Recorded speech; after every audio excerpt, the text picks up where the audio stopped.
Having a transmitted disease that you can't just take a prescription drug to get rid of, that you're stuck with, could even potentially be life-threatening. Those things can be avoided. So many of us take lightly the decision to maintain abstinence until marriage. This is the choice that could make or break your future. Although you may feel it's normal for your human flesh to desire the opposite sex, or a child that you and your sex partner didn't plan for being brought into this world.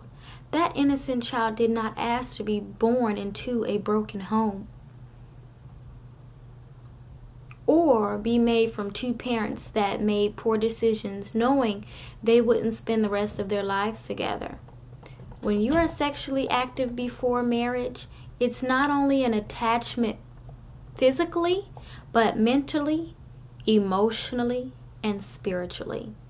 As children of God, it is pleasing in His sight to practice abstinence until you find the one that you will give yourself to and spend the rest of your life with, knowing if you have children with this spouse, you will raise your children with them and only them. Studies show children without both parents are less successful than those children that have both parents.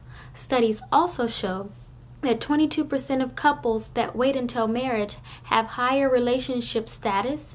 Also, 20% have higher relationship satisfaction, and 15% have better sex, and 12% have better communication. If you choose to wait to be sexually active, you can think clear, knowing and focusing on your goals. Also, not worried if you will get transmitted diseases or pregnancy before it's time. Me personally, I had a pregnancy before it was time, and now I've promised God and I've made a covenant to save myself until marriage. Most importantly, your Heavenly Father will be pleased with you obeying what it is said in His Word for His children to do.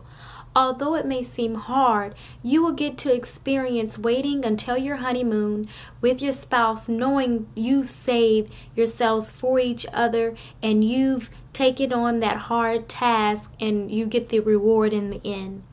Even if you had to start over and you feel like you messed up, as long as you're now being obedient, doing what is right, is all that matters. Imagine you being strong and not allowing the devil to defeat you. We all are tempted, but imagine you being strong enough to tell those you date how you're saving yourself. And if they don't want to wait for you, then so be it, and you move on. Imagine you raising your children with the spouse you want to spend the rest of your life with, and most importantly, God blessing you and your family because He's the head of your household and you've done things the right way that's in His Word.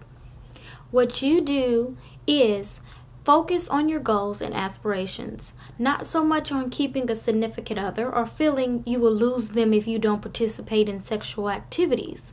Do the best thing for you. The way to know if someone is not for you is if they won't wait and try to pressure you. Never let anyone pressure you into doing what you know is wrong and what you know that you've made up in your mind not to do.